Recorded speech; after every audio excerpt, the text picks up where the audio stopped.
मतलब मेरे कहने का अर्थ है केक को आप चाकू से ना कटवाइए, केक खाना ही है तो आप घर में चम्मच भी है ना, चम्मच से निकाल के भी तो खाया और खिलाया जा सकता। सही बात की जो आखिर खाना ही तो है, तो काट के ही खाओगे तो मनोवृत्ति की भावना को थोड़ा सा विचार कीजिए। और हमारे भावना ही हमारी जिंदगी को बर्बाद करता और हमारी भावना ही हमारे जीवन को आबाद करता है, आबाद भी करता है और बर्बाद भी करता है। राम जी का थोड़ी सी रामायण के प्रसंग पर आप अपने ध्यान को आकृष्ट करेंगे।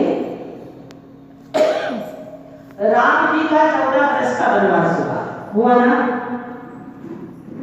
अब 14 वर्ष का वनवास हुआ तो राम जी का सोच अगर नकारात्मक होता और वो अड़ जाते कि मैं बड़ा भाई होता हूं, अयोध्या के राजगद्दी में कौन होता है भरत बैठने वाला, अड़ गए तो द्वापर युग की कल्पना करने की आवश्यकता नहीं थी। त्रेता में भी भाई भाई में युद्ध हो गया, होता कि नहीं होता।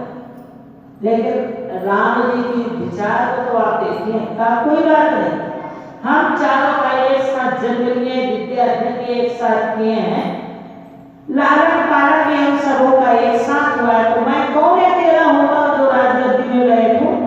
मां ने बढ़िया मांग की है, मेरा मन जो अंतर से विचार था उसकी उन्होंने स्वागत की है, बढ़िया है भरत राजा बने, अब मैं जहां मेरा आवश्यकता है वहां मैं जाऊं और वहां मैं सेवा करूं, ये उनका मनोभाव था। इसलिए राम जी सहर्ष स्वीकार किए और सहर्ष स्वीकार करके राजा दशरथ के पास जब सुमंत की बुलावा में पहुंचते हैं तो दशरथ जी तो बेहाल पड़े हुए हैं, कैकेयी एकदम विकराल नांगिन जैसे खड़ी हुई है, बाल को छिड़ियाए हुए। जा करके उन्होंने प्रणाम किया, कहा पिताजी आपने मुझे बुलाया है। तो राम की मुख की आवाज सुनने लगे राजा दशरथ ने थोड़ा सा आंख खोला, आंख खोलने के बाद एक बार कहा राम, आंख खोलता है देखता है सामने के राम हाथ जोड़ करके खड़ा है, कहे राम। अब राम एक बार कहता है मुंह बंद हो जाता है, आंखें भी बंद हो गया और इसके बाद ना उसका जवान खुला ना उसका आंख। राम जी प्रतीक्षा करते हैं, पिताजी अब कुछ कहेंगे अब कुछ कहेंगे, लेकिन उसने कुछ भी नहीं कहा। तो अंतिम में उनको कहना पड़ा कि पिताजी कुछ बोलते क्यों नहीं। तब कैकेयी बोलती है कि आपके पिताजी आपका अनुभवी बातें अपने मुख से कहना नहीं चाहते, तो कहना नहीं चाहते तो माता जी अगर आपको पता हो तो क्या कहना चाहते हैं तो आप ही कुछ कह दीजिए। आप में और पिताजी में बड़ा अंतर ही क्या है, अगर आपको पता हो तो क्या कहना चाहते हैं तो आप ही कह दीजिए। कैकेयी तो मौका खोल रही थी, मौका की तलाश में थी। तो आपके पिताजी के पास दो हमने वरदान रखे थे, उस वरदान को आज हमने मांगेंगे।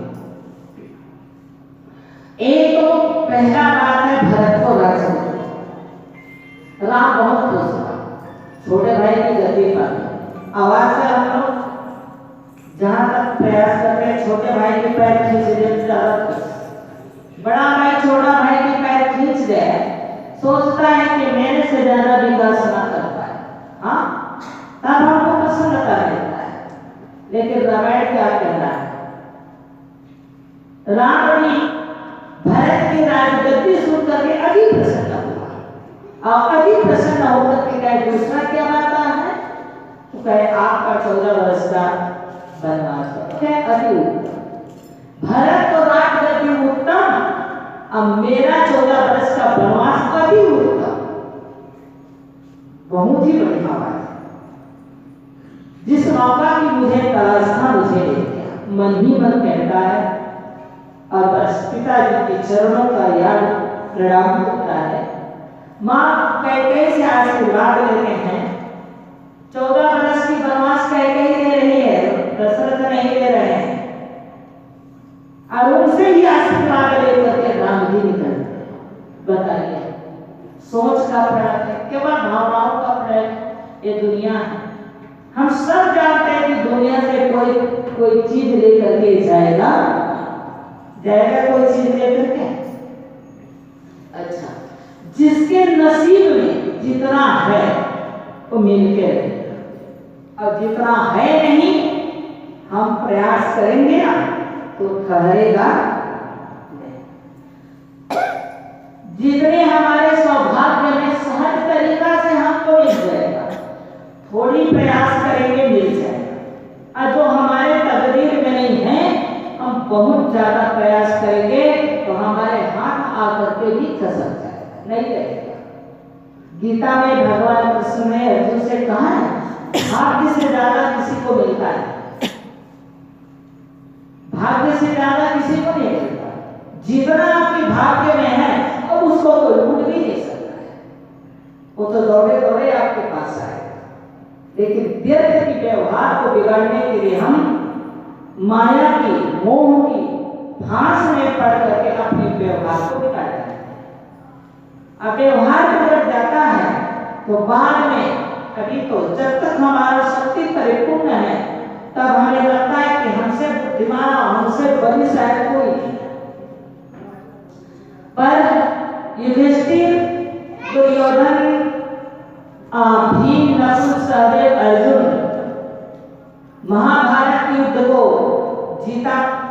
और जीतने के बाद भगवान कृष्ण ने तो कहा दिया, दोनों हाथ में तुम्हारे लड्डू है, जीत गए तो हस्तिनापुर की गद्दी और मर गए तो वीर गद्दी। दोनों हाथ में लड्डू है, जीत गए ले गए। अब जिधर कृष्ण है तो ना जीते, जीत गए। राजगद्दी हस्तिनापुर की मिल गई, रात में सोए तो चैन, करवट बदलते रहे, इधर से उधर पलटते रहे। सुबह उठे युधिष्ठिर, जा करके कहे, भगवान आपने क्या किया? ऐसा भी सिंहासन किस काम का जो रात में सो तो नहीं आता? इससे तो अच्छा था कि हम लोग जो 13 वर्ष का वनवास था, 12 वर्ष का वनवास, 1 वर्ष अज्ञात काल, वो हमारा एक गद्दी से बहुत बढ़िया है। ऐसा गद्दी हमें नहीं चाहिए। तो सज्जनों, जब तक शरीर में सामर्थ्य है तब तक हम क्या कह रहे हैं, क्या कर रहे हैं, ये हमको नहीं बता सकता। लेकिन एक दिन ऐसा भी समय आता है जो हम अनित किए रहते हैं, उसी को तड़पाने के लिए, भुगताने के लिए हमारे शरीर में असहायता आती है, निर्बलता आता है, दुर्बलता आता है। अनिर्बलता, दुर्बलता, बिस्तर पर पड़े पड़े जन्म में हमने जितना कुकृत्य किए, सत्कर्म किए हैं उतना याद नहीं है, और कुकृत्य किए हैं वो बिना एंटीना के, बिना टीवी के, बिना चैनल के बिस्तर पर पड़े पड़े हमको टीवी देखना पड़ेगा। फिर उस समय तो ऐसा होता है, क्या कहूं कुछ कहा न जाए और कहे बिना कुछ रहा।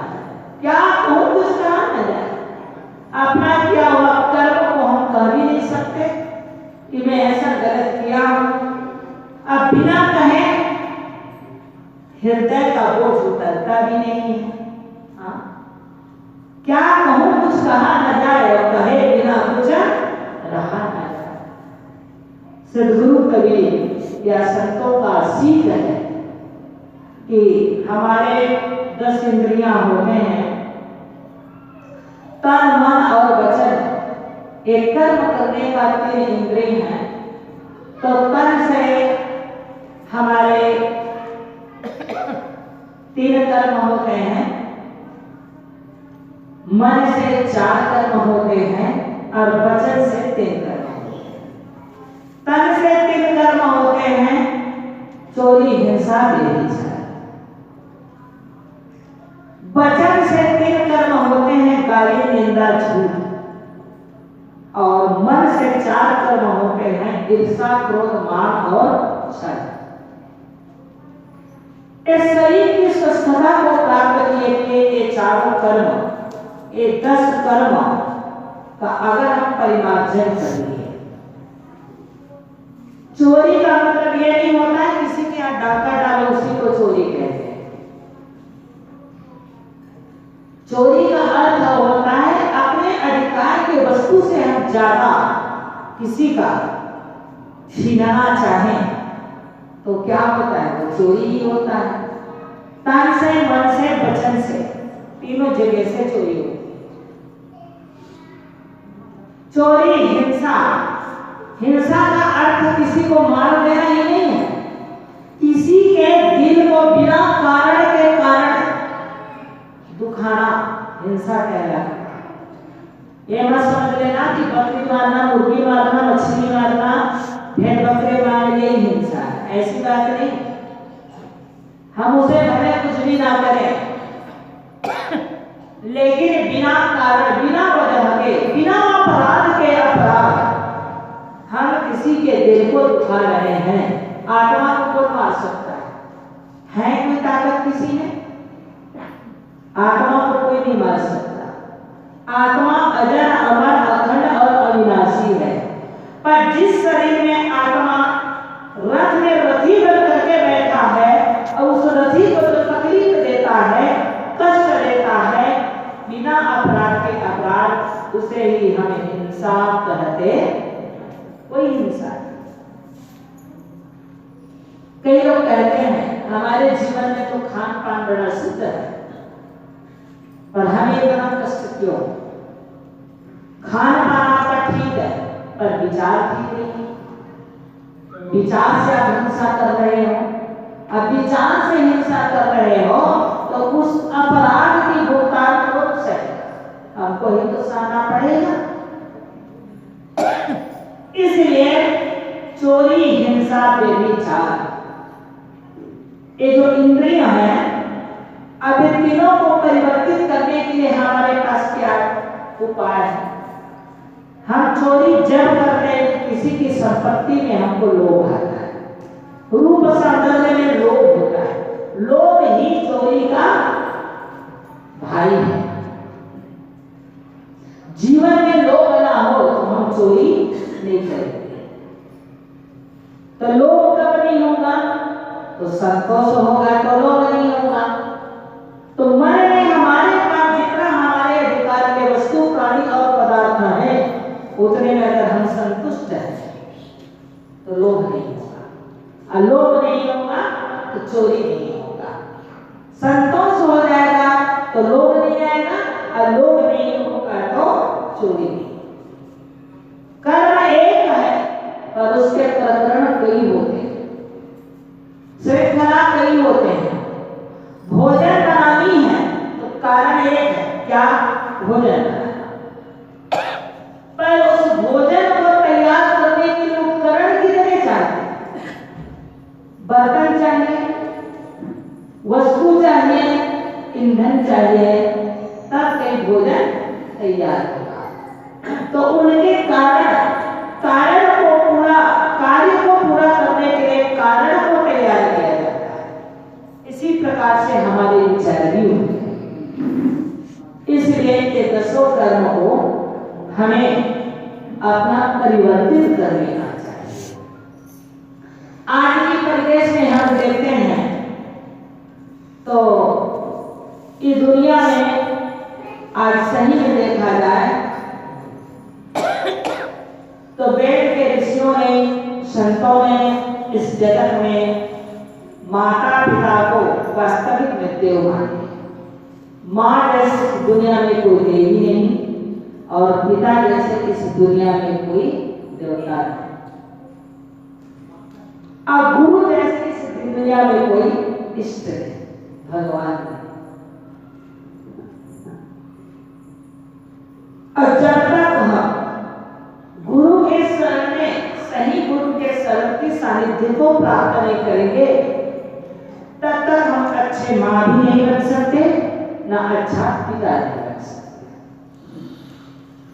जब तक हमारे जीवन में अच्छे संस्कार ना, आज सभी चाहते हैं कि अच्छे पुत्र हो, अच्छे पुत्रियां। बात तो ठीक है, अच्छे पुत्र और पुत्रियां कब होगी? जब हम अच्छे माता पिता होंगे तब होगा। हम माता पिता अच्छा नहीं होंगे तो हमारे बच्चे कभी अच्छे हो सकते नहीं हैं। कल्पना तो हम करते हैं कि अच्छा होने का, लेकिन हम खुद अच्छा ना हो पाए तो हमारे संतान अच्छा हो सकते नहीं है। इसलिए सर्वप्रथम सदगुरु कबीर साहब उलटवासी में बताते हैं, संतो बोले थे जगमाए, अन बोले थे कैसे तो बनिए, सब ही कोई ना विचारे। पहले जन्म पुत्र का भयो बाप जन्मिया पाछे, अब बाप पुत्र की एक नारी की अचरज हुई काछे। साहेब इस शब्द में शायद नवा बीजक के शब्द प्रकरण का नवा शब्द है, नया दूसरा शब्द है। तो साहेब कहते हैं पहले जन्म पुत्र का भयो बाप जन्मिया पाछे। पहले जन्म पुत्र का हुआ और पिता का जन्म बाद में हुआ। इस बात को कई बार आपके सामने रखा गया है। वास्तविक में कहें तो इस धरातल के तल में ये जीव जो है पहले पुत्र बन के आया। अब पुत्र बनने के बाद वो क्या बनता है? किसी का भाई बनता है। अब भाई बनने के बाद किसी का पति बनता है और पति बनने के बाद फिर वो क्या बनता है? पिता बनता है। कितना नंबर श्रेणी? चौथा श्रेणी में जाकर के पिता बनता है। अब जब तक हम अच्छा माता पिता न बने तो पुत्र कैसे अच्छा होंगे? माँ की संस्कार बच्चों को विशेष करता है, विशेष, क्योंकि माँ की सानिध्यता संरक्षण व्यवस्था बच्चे को ज्यादा देता है। प्राइवेट 9 महीना 10 महीना तो एकदम गुप्त गुफा में हो जाता है। अब गुप्त गुफा में केवल बच्चे का संपर्क माँ से और किसी से नहीं, केवल माँ। माँ सत्संग सुनती है तो बच्चे को भी अच्छे संस्कार मिलता है। माँ लड़ाई झगड़ा में रुचि लेती है तो वहीं से युद्ध प्रारंभ हो जाता है। धर्म क्षेत्र कुरुक्षेत्र महाभारत के युद्ध पेट से ही चालू है। माँ मरने को सोचती है वो बच्चे को प्रभावित करता है। नहीं तो आप लोग माँ को परीक्षा किए होंगे, जो माँ बहुत मीठा खाती है तो बच्चा जब जन्म लेता है तो भी ज्यादा नहीं खाता। आपने परीक्षण किया होगा, है ना? माँ को जिस चीज में ज्यादा रुचि होती है, आज के माता पिता सभी को मोबाइल में ज्यादा रुचि, साथ तो जन्मते साथ बच्चे को मोबाइल चाहिए। और ऐसा परीक्षण कर रहे हैं लोग, माँ को बच्चे को चुपकाने का समय नहीं। रो रहा है बच्चा, थोड़े हम गोदी ले रहे हैं, थोड़ा चुप करा दें, नहीं, सीधे मोबाइल उनके हाथ पकड़ा देते हैं, वो भी ऑन करके, ऑफ करके नहीं, ऑन करके। अब वो बच्चा समझता है कि मुझसे कोई बात कर रहा है या मुझसे कोई, है ना, वो आदि हो जाता है। फिर तो ऐसा समय आ जाता है कि बच्चे का जीना मुश्किल हो जाता है। मोबाइल मुट्ठी में पकड़े पकड़े कई बच्चे सो जाते हैं, ऐसा भी देखने को मिला है। कई घरों में हमने देखी, पूछे हमने कि बच्चा मोबाइल पकड़े पकड़े कैसे सो गया? कहे साहेब जी, अगर उसके हाथ से मोबाइल ले ले तो उठ जाएगा, तो सुलाने के लिए भी मोबाइल चाहिए। जगाने के लिए मोबाइल चाहिए। मोबाइल में कोई खराबी नहीं है, मैं मोबाइल की निंदा नहीं कर रही, उसका खंडन नहीं कर। मोबाइल अगर सही उपयोग आप करें तो बहुत अच्छी चीज है, पर उपयोगिता से ऊपर निर्भर है, हमारी विचार और भावनाओं के ऊपर निर्भर है। आप देख रहे मोबाइल का क्या हालत है, हम क्या बोल रहे हैं, कैसे हैं, ये सारा विश्व देख रहा है, फेसबुक चल रहा है। तो सज्जनों, सदगुरु कबीर हमें ये बताते, जीवन जीने की कला बताते हैं। बंदे करने आप निवेरा, आप जियत रखो आप कठोर करो मुझे कहा घर तेरा। ऐ बंदे, तुम्हारा का शरीर पाया, थोड़ा अपने बारे में सोच। दुनिया के बारे में तो सोचते सोचते तुम्हारा आधा उम्र खत्म हो गया, कुछ तो अपने बारे में सोच। कई लोग पूछते शायद हम मरकर कहाँ जाएंगे। आपको एक बात बताऊं, मेधावी जो छात्र होते हैं वो जब एग्जाम दिला करके आता है, घर में मम्मी पापा पूछते हैं कि बेटा पेपर बढ़िया गया, बढ़िया, कितना नंबर पाया, तो जितना वो प्रश्न हल किया जाता है नंबर जोड़ के आता है और बता देता है कि मैं 100 में 100 पाया। एक आध प्रश्न छूट जाता है तो कहता है कि मम्मी एक प्रश्न छूट गया तो 100 तो नहीं पर 95 तो जरूर पा जाऊंगा, क्योंकि एक प्रश्न छूट गया। ठीक है, आज जो बच्चे पढ़ने में रुचि नहीं रखते, स्कूल जरूर जाते हैं पर रुचि नहीं है पढ़ने में, एग्जाम भी दिला करके आएगा, उनके मम्मी पापा पूछेंगे कि बेटा पेपर कैसे गया, बढ़िया गया, कितना नंबर पा जाओगे, तो भगवान उनको पता नहीं, वो सीधा भगवान को दिखाता है।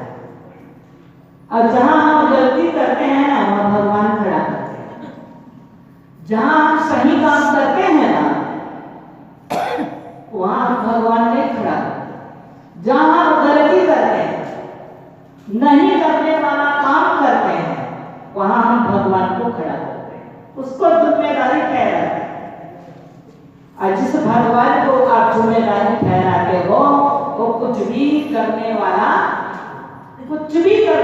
नहीं।